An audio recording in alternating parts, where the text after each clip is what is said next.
Assalamualaikum warahmatullahi wabarakatuh.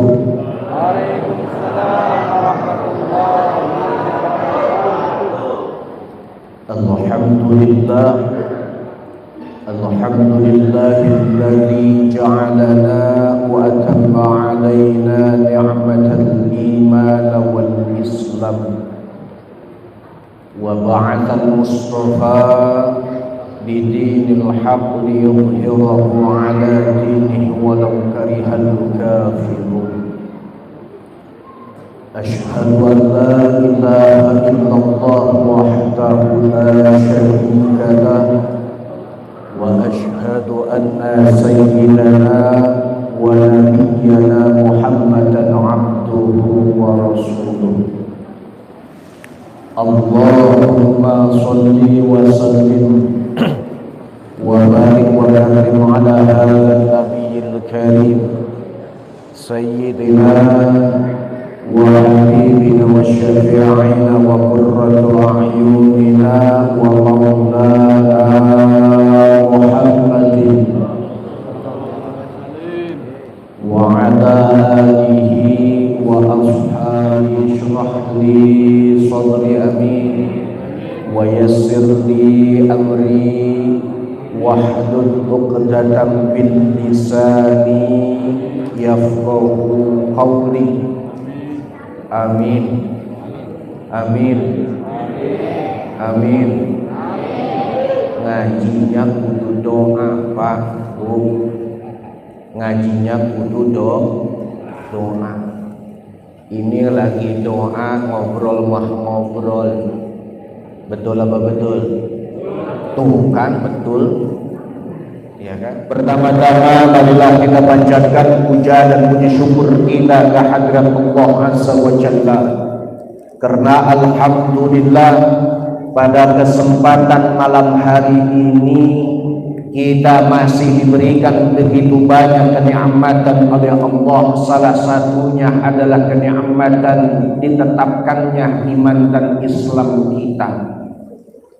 Bukan hanya sekedar ditetapkan iman dan Islam kita, akan tetapi alhamdulillah pada hari ini, pada saat ini kita masih diberikan kesehatan oleh Allah Subhanahu wa taala dan dipilih oleh Allah untuk bersama-sama hadir dalam rangka memperingati Maulid Nabi besar kita Nabi Muhammad sallallahu alaihi wasallam.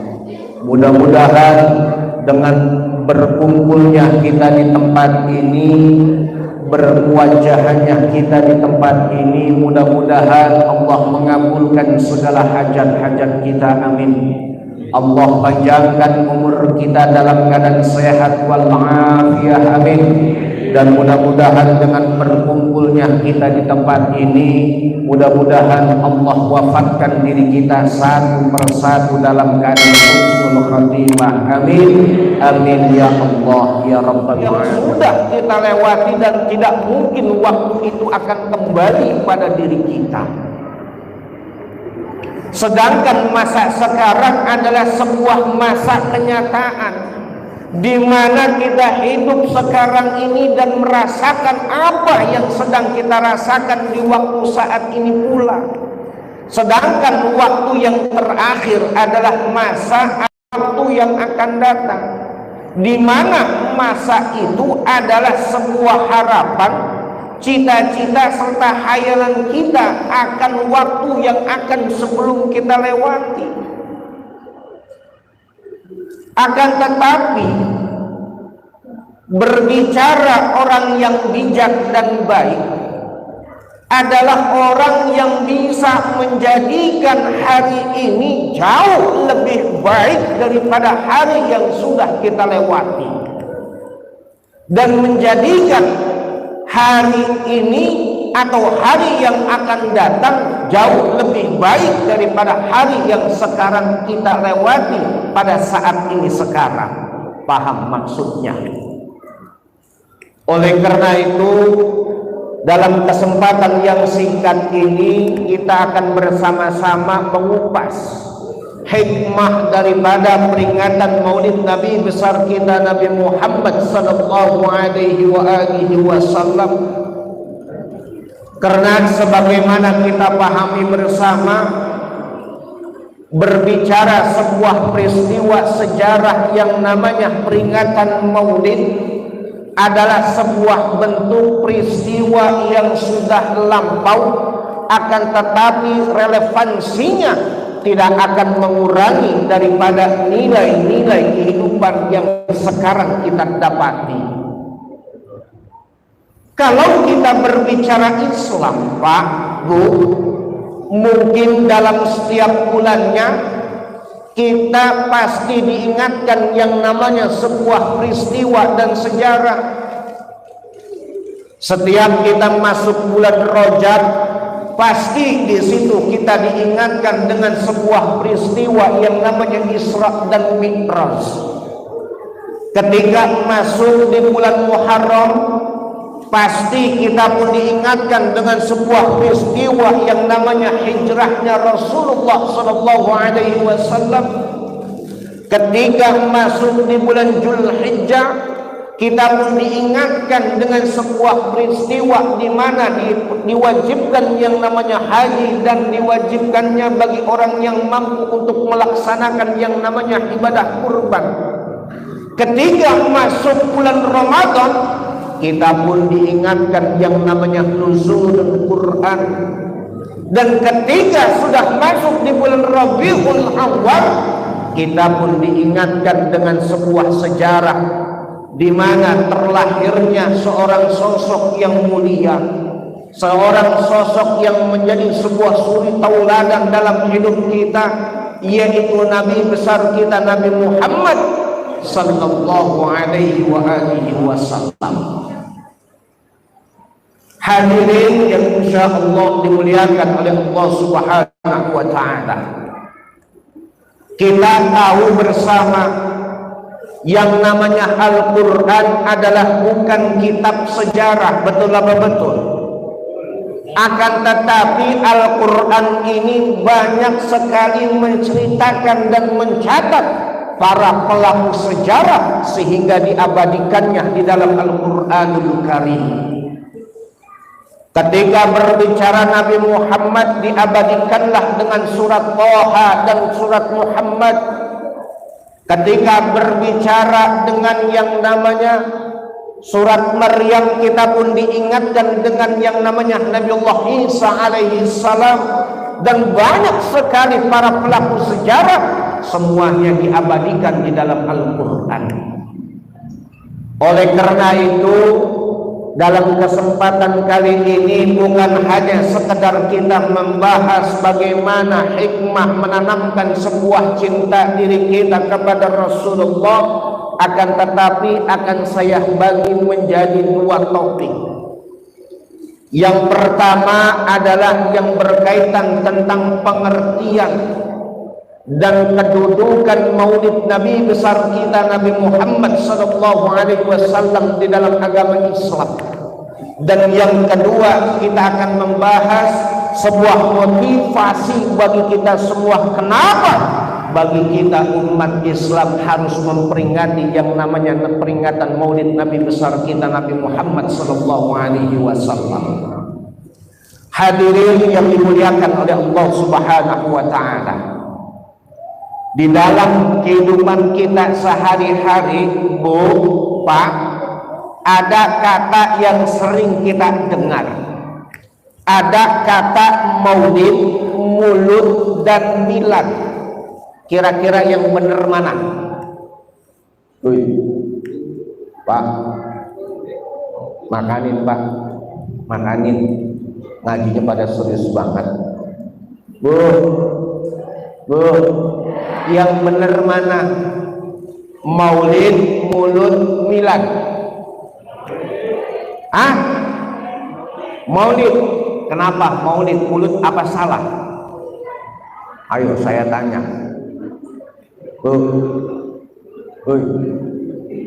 Benar gocap, bisa jawab saya kasih gocap.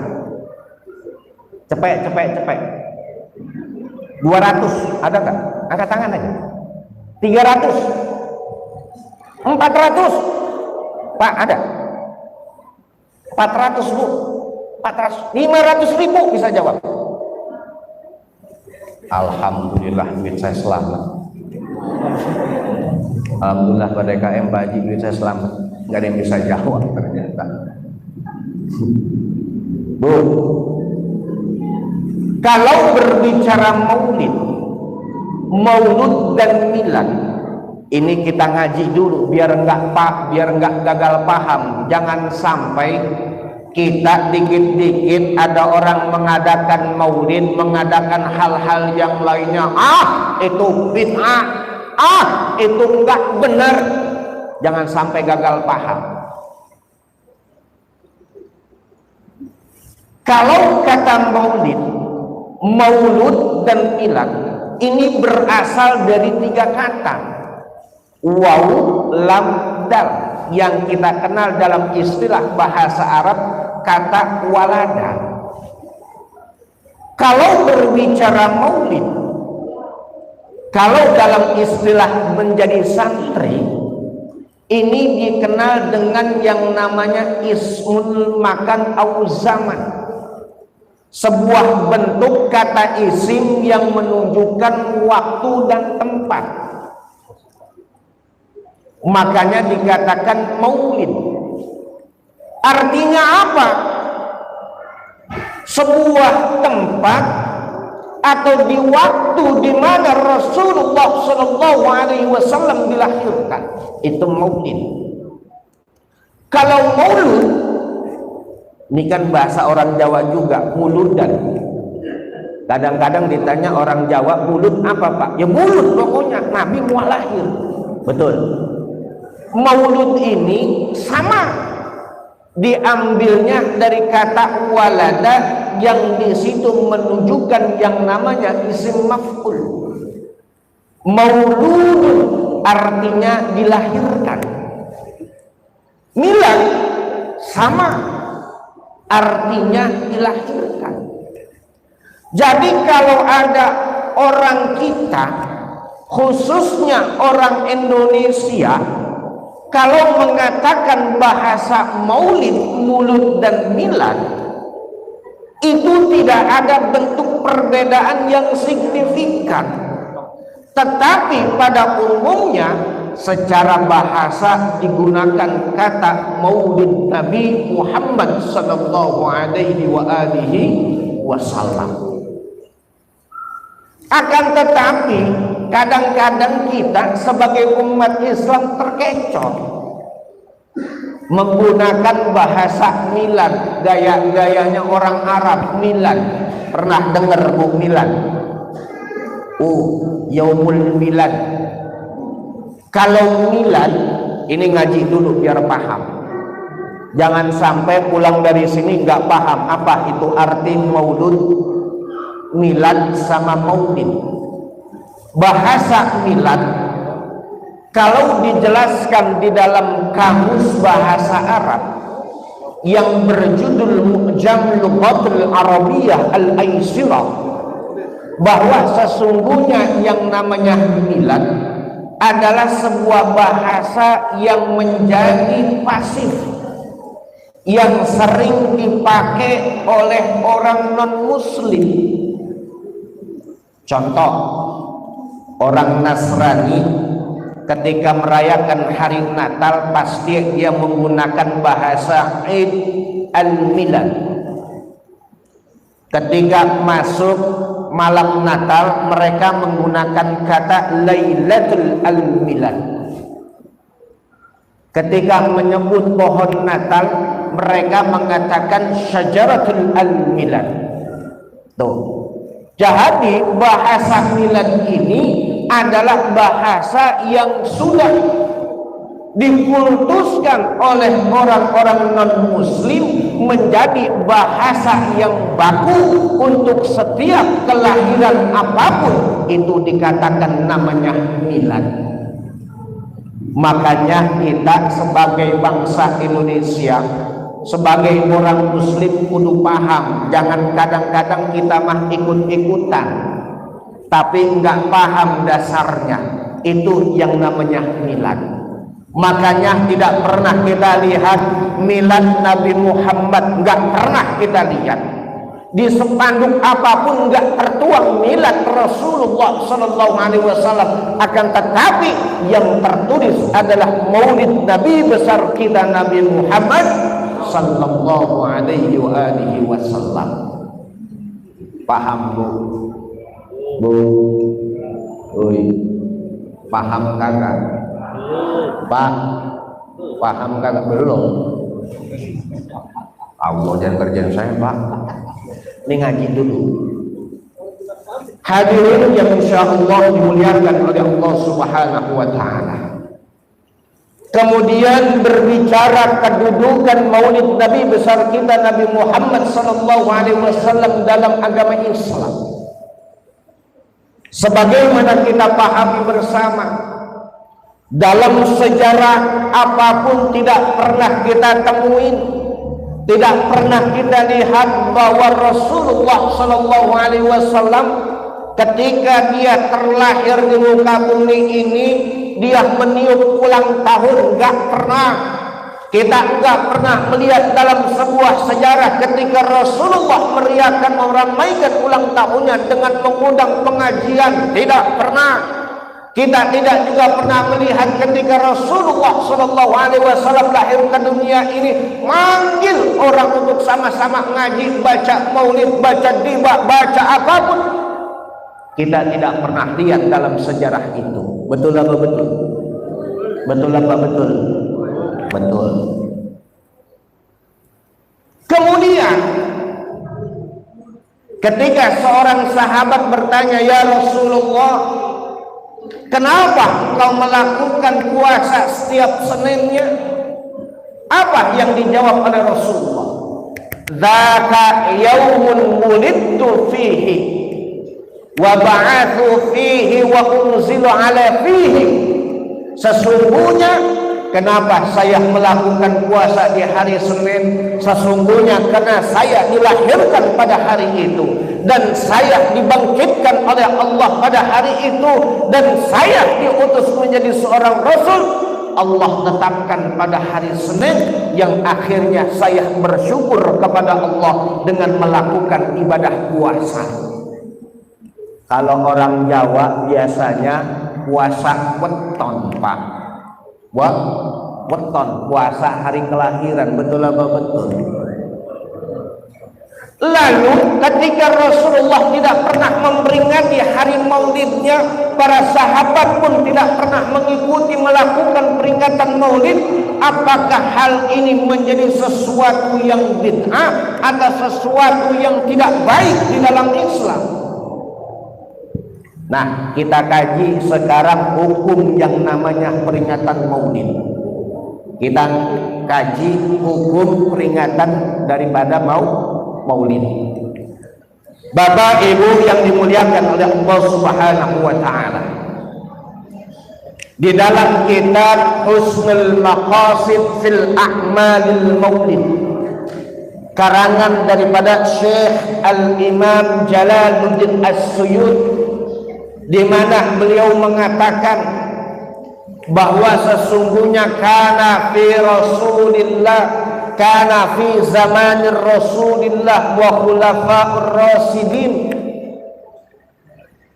di mana pada zamannya Rasulullah dan zamannya daripada para sahabat, di situ dikatakan la tuhadiru fi sya'air, tidak pernah dilihat, tidak pernah dilakukan yang namanya syiar-syiar memperingati maulid. Hatta minal muslimina la sya'a minha, sehingga banyak pada waktu itu orang-orang muslim tidak melakukan yang namanya nibah kayak begini, itu enggak ada. Ini di dalam kitab Husnul Maqasid fil A'malil Maulid, silakan dibaca. Ya Pak, cari kitabnya Bu, ada itu. Kemudian ketika hal itu sudah tidak ada, kita harus bisa menengok dalam sebuah sejarah. di mana peringatan Maulid Nabi besar kita Nabi Muhammad sallallahu alaihi wasallam, orang yang pertama kali mengadakan yang namanya acara seperti ini, kita kenal ada seorang raja yang bernama Malik Mudaffaruddin Al-Kaukabari, yang kita kenal dengan namanya Raja Al-Himsyah pada 580 Hijriah, di mana dikala itu bahwa yang ketika Islam menjadi agama yang jaya, di mana Islam ini mampu menaklukkan yang namanya Romawi yang sebegitu hebatnya, Persia yang begitu besarnya, bahkan Islam itu mampu menundukkan daripada daratan Spanyol yang kita kenal di negara Spanyol, yaitu Andalusia. Di situ banyak orang-orang non-muslim masuk ke dalam Islam, baik secara sukarela dan terpaksa. Paham? Akhirnya karena Islam ini mampu menundukkan yang namanya negara Romawi, Persia dan Eropa, akhirnya di sini banyak orang-orang yang tidak suka dengan yang namanya Islam, Pak. Akhirnya apa? Orang non-muslim ini kita pahami dalam sebuah sejarah, ini banyak menjajah daripada negara-negara Timur Tengah, yang akhirnya apa? Banyak para mujahid, banyak orang-orang yang pintar, semuanya meninggal dalam peperangan, yang akhirnya terjadilah yang kita kenal dengan istilahnya perang salib.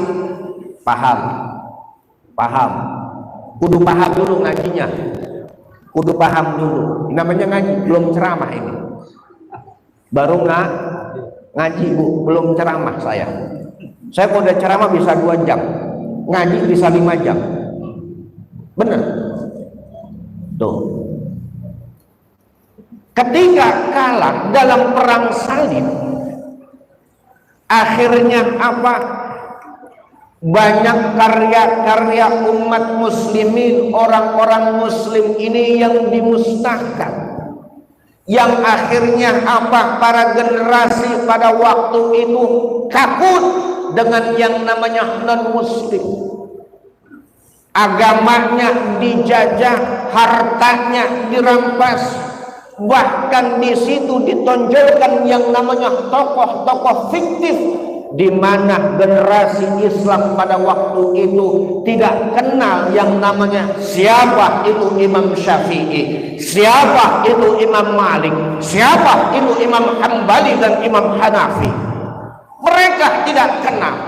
Mereka enggak tahu bagaimana para sahabat berjuang dengan Rasulullah dengan begitu hebat dan gagahnya untuk menegakkan kalimat Allah. Mereka berjuang bertempur dengan pertaruhan nyawa dan darah. Akan tetapi para generasi pada waktu itu enggak paham. Kayak model sekarang, Pak, Bu, mohon maaf, generasi kita sadar tidak sadar sudah dijajah dengan apa? Dengan HP.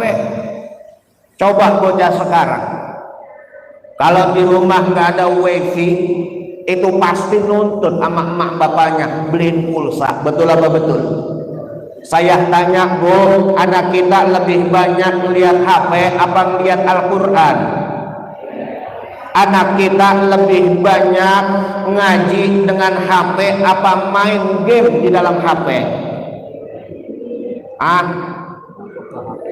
Tuh, pada paham tapi mah. Kadang-kadang jangankan anak, kita nggak usah nyalain anak, Pak, Bu. Kadang-kadang kita pun saingan sama anak. Betul apa betul? Emaknya kemana megang HP, anaknya megang HP. Bapak moyangnya juga megang HP. Betul. Betul. Yang akhirnya apa? Semuanya sadar tidak sadar kita menjauhkan nilai-nilai Islam dalam keluarga kita. Sadar tidak sadar kita sudah menjauhkan daripada nilai-nilai syariat yang sudah Allah tetapkan dalam keluarga kita. Yang akhirnya apa? Di situ anak kita nggak kenal siapa yang namanya itu Abu Bakar Siddiq. Generasi sekarang nggak kenal siapa itu Khalifah Ali karamallahu wajha. Anak sekarang nggak kenal siapa itu Imam Bukhari, Imam Muslim, Imam Abi Dawud, Imam At-Tirmidzi, Imam An-Nasai. Mereka tidak kenal, tetapi kalau ditanya main game apa, pasti jawabnya main MF,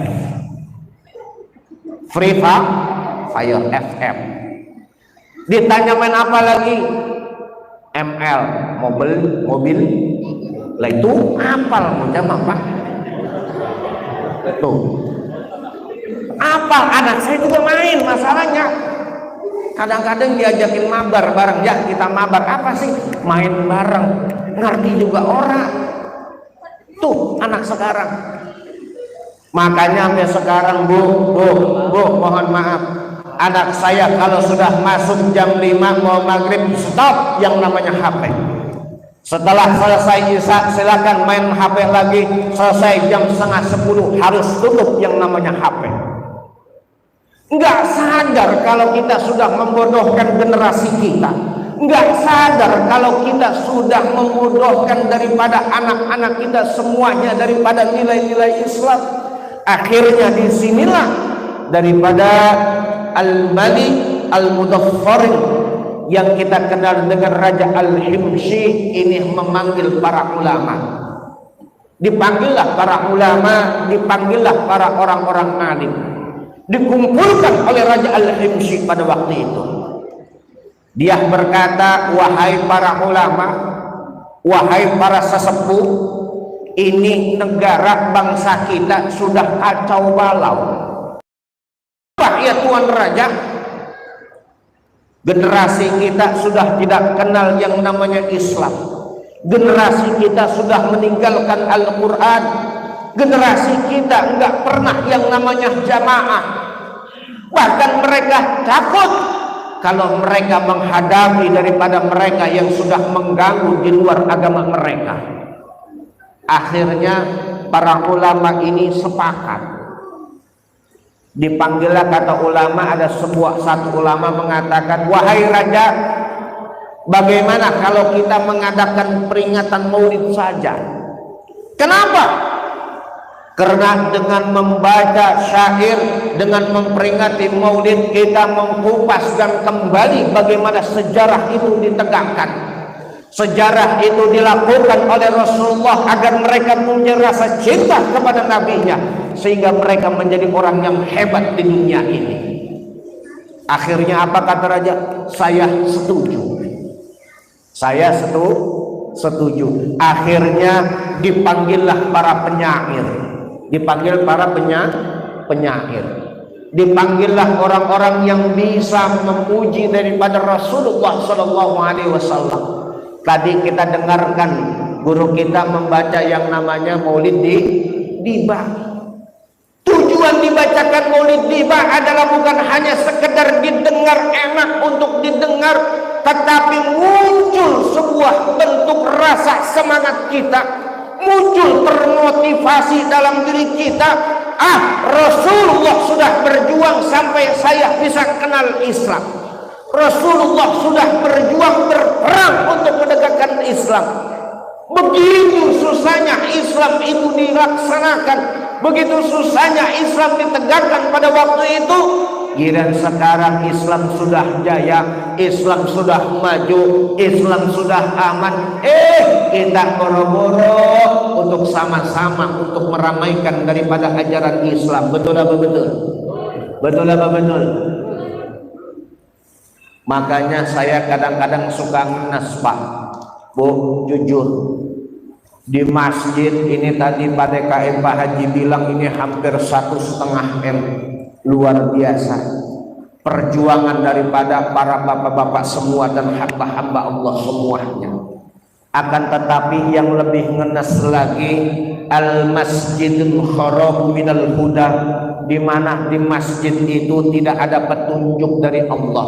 Apa petunjuknya? Sepi dari bocah ngaji, sepi daripada bocah membaca Al-Quran, sepi daripada orang-orang yang membaca salawat kepada Rasulullah Sallallahu Alaihi Wasallam. Paham? Paham kagak itu? Ngaji dulu. Saya kalau ngaji rada begini Pak gayanya, ngajinya begini. Hadirin yang insyaallah dimuliakan oleh Allah Subhanahu wa taala.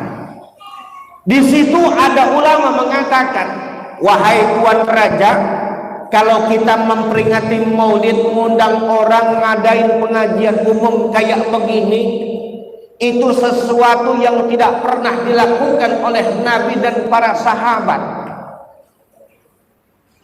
Saya khawatir apa yang kita lakukan ini menjadi sesuatu yang di luar daripada bentuk syariat. Akhirnya ada dua ulama yang menjawab pada waktu itu, yaitu namanya Syekh Izzul Abdus Salam dengan Ibnu Athar. Beliau mengatakan bahwa yang namanya bid'ah itu Pak Bu terbagi menjadi dua. Ada yang namanya bid'ah dhalalah, di mana bid'ah dhalalah adalah bid'ah yang sesat, sebuah bentuk pekerjaan dalam sebuah amaliyah yang tidak diatur dalam sebuah syariat, dalam arti mengada-ada. Contoh, Bapak sholat tapi dalam sholatnya banyak ngada-ngada, misalnya Allah tolak. Kemudian ada yang namanya bid'ah hasanah, di mana bid'ah hasanah ini adalah sebuah bentuk amaliyah, sesuatu yang sudah dilakukan, sesuatu yang pernah secara tidak langsung, akan tetapi secara teknisnya tidak diatur dalam agama. Makanya dalam sebuah bentuk ibadah ini terbagi menjadi dua. Ada yang namanya ibadah mahdhah muqayyadah, ada yang namanya ibadah mutlak ghairul muqayyadah. Ibadah mahdhah al-muqayyadah adalah ibadah yang murni, yang semuanya itu diatur dalam sebuah syariat. Seperti apa? Salat sudah diatur dalam syariat. Haji sudah ditentukan di dalam syariat. Paham Bu? Bu? Paham orang? Zakat sudah ditentukan dalam sebuah syariat. Akan tetapi ada ibadah yang namanya ibadah mutlak ghairul muqayyadah, sebuah bentuk ibadah yang tidak terikat, karena bukan ibadah dalam arti ibadah yang murni. Contoh, ada yang namanya ibadah mutlak ghairul muqayyadah. Di dalam Al-Quran dikatakan fadhkurullaha qiyaman wa qu'udan wa ala junubikum. Kata Allah, berzikirlah kalian dalam keadaan berdiri, duduk, ataupun dalam keadaan tiduran. Ini menunjukkan bahwa zikir adalah perintah. Akan tetapi tata cara dalam zikir tidak ditentukan di dalam Al-Quran. Makanya dikatakan ibadah mutlak ghairul muqayyadah. Ibu boleh berzikir dalam keadaan duduk, silakan. Ibu mau berzikir dalam keadaan berdiri, berbaring, silakan. Ibu mau berzikir dalam keadaan suara pelan, suara keras, bersama-sama, silakan. Yang terpenting dalam ibadah tersebut tidak menyalahi dalam sebuah bentuk aturan syariat. Ada lagi di dalam Al-Quran, innallaha wa malaikatahu yusalluna 'alan nabi ya ayyuhalladzina amanu sallu 'alaihi wa sallimu taslima. Tuh, Allah bersalawat dengan para malaikatnya. Kita pun sebagai umatnya Rasulullah diperintahkan dalam salawat, membaca salawat. Dalam arti apa? Maksudnya salawat perintahnya, akan tetapi di situ tidak ditentukan apakah salawat kita panjang atau pendek. Betul apa betul? Salawat kita mau panjang mau pendek tidak diatur di dalam Al-Quran. Jadi silakan saja bersalawat. Tuh, ya kan? Itu namanya ibadah mutlak ghairul muqayyadah. Karena di dalam pilar Islam, dalam sebuah pemikiran, tegaknya dalam sebuah agama itu ada 3. Yang pertama apa? Yang pertama adalah al-muhafadzatul qadim bil aslah, yaitu bagaimana mempertahankan sebuah bentuk tradisi yang ada dalam Islam. Kalau Islam tidak menjaga tradisinya, saya yakin Pak, Islam pasti akan punah. Islam akan tergerus sepanjang masa. Karena apa? Di situ nilai-nilai daripada tradisi Islam tidak pernah dilakukan. Yang kedua, adanya inovasi dalam agama yang kita kenal dengan apa? Al-akhdhu bil jadid bil aslah, yaitu mengambil sesuatu yang baru untuk sesuatu yang baik, yang kita kenal dengan inovasi. Yang ketiga apa? Al-aslu ma aslah fahuwal aslah min aslah. Ambil yang terbaik dari yang terbaik. Nah, inilah konsep Islam. Makanya dalam Islam itu ada kategorinya tadi apa?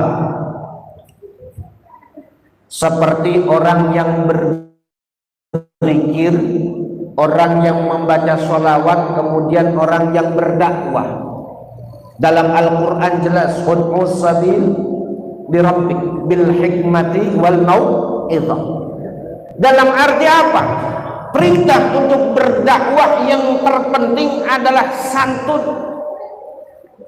Yang terpenting dalam dakwah adalah uswah, suri tauladan. Perintah dalam dakwah ada, tetapi teknisnya tidak diatur. Apakah dakwahnya duduk seperti ini, dakwahnya berdiri, apakah dakwahnya melalui HP, melalui dengan media, semuanya adalah dakwah dalam Islam. Tuh, ini saya kasih keterangan biar gak gagal paham Bapak dan Ibu semuanya tentang maulid. Hadirin yang insyaallah dimuliakan oleh Allah Subhanahu wa taala. Kemudian motivasi kenapa umat Islam ini harus melaksanakan yang namanya peringatan Maulid Nabi besar kita Nabi Muhammad sallallahu alaihi wasallam. Di mana kita pahami bersama bahwa sesungguhnya sejarah senantiasa mencatat orang-orang yang hebat dalam sejarah tersebut.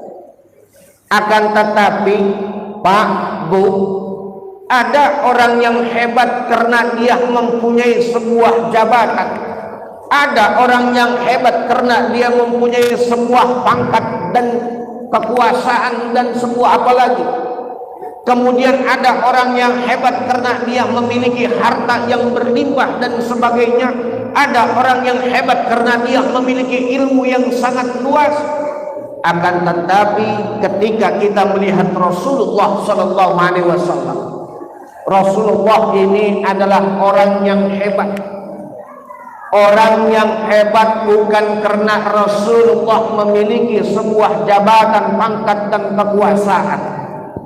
Rasulullah bukan orang yang hebat, bukan hanya sekedar memiliki harta yang berlimpah. Akan tetapi kehebatan Rasulullah Shallallahu Alaihi Wasallam adalah kehebatan yang terus ada sepanjang masa. Oleh karena itu, zaman sekarang ini, Bapak dan Ibu, mohon banyak maaf, banyak orang yang ngasih contoh tetapi sedikit yang bisa jadi contoh. Betul apa betul? Pak, Bu, banyak orang yang pandai ngasih contoh tapi sedikit yang bisa jadi contoh. Betul apa betul? Contoh, kita kalau di dalam rumah tangga nyuruh anak ngaji, perkara hebat apa perkara mulia, Pak? Pasti kedua-duanya. Akan tetapi kita ngaji apa enggak? Kagak. Kadang-kadang nyuruh anak biar pandai, sekolah yang rajin, kita sendiri nggak pernah mau belajar bagaimana kita menjadi orang yang bisa menjadi contoh dalam keturunan kita. Ini ngajinya ngaji introspeksi, saudara. Rasulullah Shallallahu Alaihi Wasallam hebatnya luar biasa. Kalau zaman sekarang Bapak Ibu mohon maaf ada yang bertanya, saya juga hebat, saya sekarang jadi pengusaha dan bisnis. Mohon maaf, Rasulullah sejak usia 9 tahun sudah menjadi seorang pedagang, menjadi seorang bisnismen, bahkan bisnisnya sampai ke negara Syam yang kita kenal luar daerah Mekah internasional. Orang hebat. Pak, saya ini punya jabatan. Tetapi kalau kita melihat Rasulullah, kita lihat bagaimana Rasulullah. Rasulullah adalah jabatannya apa? Beliau adalah orang yang hebat. Ketika ada orang berkata, Pak, saya jenderal, wih, Rasulullah lebih daripada jenderal, karena Rasulullah banyak memenangi dalam segala bentuk perperangan. Pak, saya pendakwah, saya guru, Rasulullah ngajar. Betul apa betul? Pak, saya politis, Rasulullah Shallallahu Alaihi Wasallam adalah politis yang paling unggul. Buktinya apa? Banyak hal-hal yang sudah dilobi oleh Rasulullah Shallallahu Alaihi Wasallam demi tegaknya Islam. Hadirin yang insya Allah dimuliakan oleh Allah Subhanahu Wa Taala. Rasulullah harus menjadi motivasi untuk kita bersama, karena Nabi Muhammad adalah manusia. Sudah jelas kalau kambing nyontoh yang namanya ayam, ini yang nyuruhnya juga orang punya pikiran, Pak. Ayam disuruh nyontoh kambing, yang ada kambing nyontoh kambing. Kebo nyontoh kebo. Betul apa betul? Kalau kita mencontoh Rasulullah Shallallahu Alaihi Wasallam adalah sebuah perintah yang sangat jelas. Kenapa yang kita contoh Rasulullah? Tadi sebagaimana dikatakan bahwa Rasulullah Shallallahu Alaihi Wasallam adalah uswatun hasanah, suri tauladan yang baik. Kalau kita bukan uswatun hasanah, tetapi mau'izatun hasanah, ngomong yang baik, ngomong pinter, tetapi nggak sesuai dengan kelakuan. Betul apa betul? Betul apa betul? Kita kalau ngajarin orang biasanya Pak paling benar. Betul nggak? Nah, kamu sekolah yang rajin, biar kamu bisa menggapai cita-citamu setinggi-tingginya. Tetapi bocah bayarannya pada nunggak. Betul apa betul? Bajunya nggak pernah dilihat sobek apa kumel apa dekil. Sepatunya nggak pernah dilihat layak dipakai atau harus sudah diganti. Betul kan? Kadang-kadang kita ini sering menjadi mau'izatun hasanah, orang yang pandai berkata-kata, merangkai kata-kata, berretorika dalam bahasa. Makanya kalau kata kiai saya, kalau ngomong bukan hanya enak didengar tetapi kena di hati. Kalau kamu jadi pendakwah hanya sebatas pandai berretorika, tetapi tidak orang yang mendengar kamu tidak masuk di dalam hati, percuma dan kamu sia-sia datang untuk ceramah. Makanya kudu ngaji. Paham? Paham? Bu, woi, sengaja saya ngajinya begini. Saya bilang kalau ceramah beda retorikanya. Ini ngaji sama ngaji diri. Tuh. Hadirin yang insyaallah dimuliakan oleh Allah Subhanahu wa taala. Ketika Rasulullah menjadi seorang, ketika Rasulullah adalah manusia, akan tetapi Rasulullah dikatakan basyarul la kan basyar, manusia tetapi bukan laksana seperti manusia. Makanya harus kita contoh Rasulullah sallallahu alaihi wasallam. Kalau kita contoh malaikat, ribet urusannya. Kenapa? Malaikat enggak tidur, betul. Malaikat enggak makan. Malaikat ama duit kagak ngeh. Malaikat ama wadon ama perempuan enggak doyan. Ribet urusannya bagi kita kalau kita ngikutin malaikat. Betul apa betul, Pak? Pak, betul kagak? Makanya yang harus kita contoh adalah Rasulullah. Kenapa? Rasulullah punya keluarga harus kita contoh. Bagaimana Rasulullah menjadikan rumah tangganya rumah tangga yang sakinah mawaddah warahmah. Bahkan sampai istrinya mengatakan, bahkan Rasulullah mengatakan, baiti jannati, rumah tanggaku laksana surga untuk diriku. Kenapa? Karena di dalam rumah tangga Rasulullah sallallahu alaihi wasallam kita bisa melihat dalam sejarah Rasulullah bukanlah orang yang berbanyak yang namanya harta. Bahkan kita lihat Rasulullah saja kalau tertidur itu di atas pelepah kurma. Bahkan dalam sebuah hadis sampai ngecat itu di pipi Rasulullah. Kamarnya, Bu, kalau ibu pernah berangkat umrah, berangkat yang namanya haji, pasti bisa melihat di kota Madinah yang namanya miniatur daripada tempat rumahnya Rasulullah. Bagaimana Rasulullah? Apakah rumahnya tingkat? Tidak. Apakah rumahnya beralaskan keramik yang hebat, keramik yang mahal? Tidak. Apakah rumah Rasulullah tempat tidurnya dengan sarana yang empuk? Tidak. Akan tetapi Rasulullah mampu mengatakan, baiti jannati, rumah tanggaku laksana surga untuk diriku. Kalau zaman sekarang mak mengatakan baiti finnari, bahwa rumah tanggaku laksana di dalam neraka. Kenapa? Tidur enak, mobil ada, kulkas tinggal nyolong, rice cooker tinggal setel. Tetapi kadang-kadang dalam rumah tangga bukannya sebuah kenyamanan, rasa syukur yang ada, tetapi kurang dan kurang dan selalu kurang. Betul apa betul?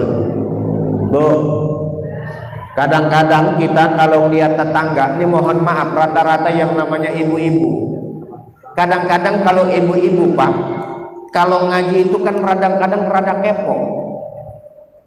Temennya ngaji pakai gelang emas, ditanya, itu emas asli apa imitasi? Ya kan? Pakai baju bagus, itu berapa kali nyicil itu bajunya? Iya kan? Tetangga beli motor, panas kupingnya. Tetangga beli mobil, puyeng kepalanya. Padahal mah yang beli tetangga, kenapa kita yang puyeng? Betul apa betul? Betul enggak? Kenapa kita ini jarang bersyukurnya dalam rumah tangga? Yang akhirnya apa? Yang ada suudon yang ada pada diri kita, hal-hal negatif yang terus kita bangun. Makanya dalam mencontoh Rasulullah sallallahu alaihi wasallam, bukti contohnya Rasulullah mencintai kita apa? Rasulullah dalam keadaan miskin, paku, mohon maaf. Bahkan Rasulullah dalam sebuah hadis dikatakan dalam doanya pernah berkata, Allahumma inni miskinan wa amitni miskinan wahsyurni ma'azumratil masakin. Ya Allah, hidupkanlah saya dalam keadaan miskin dan matikan saya dalam keadaan miskin, dan giring saya nanti di akhirat dalam keadaan miskin. Tuh Rasulullah sallallahu alaihi wasallam. Tapi ada umatnya Rasulullah yang doa jadi orang miskin, Pak, di sini. Bu, pernah doa jadi orang miskin? Belum. Katanya cinta kepada Rasulullah. Ditanya pernah doa jadi orang miskin? Pernah kagak? Nggak pernah, Pak. Berarti cinta kita ini hanya sebatas bibir. Tuh, ini ngaji lagi, jangan sampai gagal paham. Hadirin yang insyaallah dimuliakan oleh Allah Subhanahu wa ta'ala. Kalau Rasulullah ingin menghendaki yang namanya kaya, sampai di dalam Al-Quran dikatakan wala sawfa yu'tika rabbuka fatarda. Ya Muhammad, kalau engkau seandainya mau, engkau pengen, yu'tika rabbuka fatarda, maka Allah pasti ridho kepada engkau ya Muhammad. Kalau engkau mau ya Muhammad, itu gunung Uhud yang segede itu aku jadikan emas untuk dirimu. Apa jawab Nabi Muhammad? Alladzi waradatul zahaban fa'aba fatakuna zahaban fa'aba. Tapi Rasulullah nolak. Ya Jibril, nggak mau saya dikasih emas yang begitu gedenya. Kenapa? Kalau saya dikasih harta yang banyak, saya sering jadi orang yang lupa terhadap nikmat Allah. Betul apa betul? Betul apa betul? Betul. Bahkan kita ini biasanya kalau diuji oleh Allah dalam keadaan susah, biasanya jadi orang sukses, Pak, Bu. Kalau diuji dalam keadaan miskin, biasanya jadi orang sukses. Ketika kumpul sama tetangga dipintain sumbangan, dia mah kagak mau nyumbang, ya saya mohon maaf, memang keadaan saya begini, ya mohon maaf tuh. Ya alhamdulillah Pak, saya mah masih bisa makan juga, udah alhamdulillah. Diuji miskin biasanya kita berhasil. Tetapi kalau sudah diuji yang namanya harta berlimpah, kaya, jabatan, kekuasaan dan lain sebagainya, biasanya kita menjadi orang-orang yang gagal dan menjadi orang yang kufur dalam sebuah nikmat. Bahkan Rasulullah Sallallahu Alaihi Wasallam ketika mau dicabut rohnya dari jasadnya, apa yang ditanyakan oleh Rasulullah kepada Jibril? Ya Jibril, kaifa ummati ba'dal mauti? Wahai Jibril, bagaimana keadaan umatku setelah aku ini sudah tiada di dunia ini? Apa yang dikatakan oleh Jibril? Ya Muhammad, sesungguhnya Allah telah memberikan kabar kepada engkau bahwa sesungguhnya nanti yang pertama kali masuk ke dalam surga bersama engkau adalah umatmu, bukan daripada umat Nabi Ibrahim, bukan daripada umatnya Nabi Isa, bukan daripada umatnya Nabi Daud, Nabi Sulaiman dan sebagainya, tetapi umatmu yang akan masuk duluan ke dalam surga berserta dirimu. Tuh, itu Nabi Muhammad, Bu. Mau meninggalnya saja, ya, mau meninggalnya saja masih memikirkan umatnya. Sekarang bagaimana kita sebagai umatnya? Paham? Sadar gak sadar kita sudah menghilangkan daripada rasa cintanya kita kepada Rasulullah Sallallahu Alaihi Wasallam. Oleh karena itu, mari sama-sama kita bersolawat kepada Rasulullah Sallallahu Alaihi Wasallam. Mudah-mudahan dengan sholawat yang kita baca, mudah-mudahan ini adalah bentuk salah satu bukti akan rindunya diri kita kepada Rasulullah Sallallahu Alaihi Wasallam. Assalamu alayka ya Rasulullah, assalamu alayka ya Habiballah, assalamu alaikum ya Rasulullah. Ya Nabi, salam alaikum.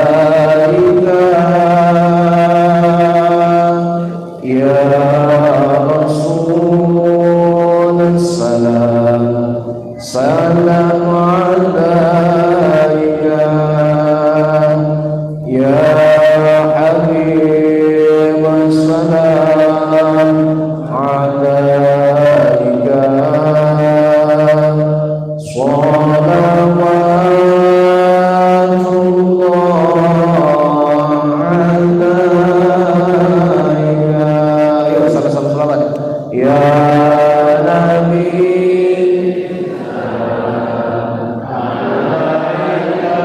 ya Rasulullah, sesungguhnya kami adalah umatmu yang senantiasa merindukan dan mencintai akan dirimu ya Rasulullah. Ya Rasulullah, sesungguhnya kami pada saat ini memperingati daripada peringatan Maulid Nabi dan ya Rasulullah. Ini adalah sebuah bentuk rasa rindu dan cintanya kami kepada Engkau ya Rasulullah.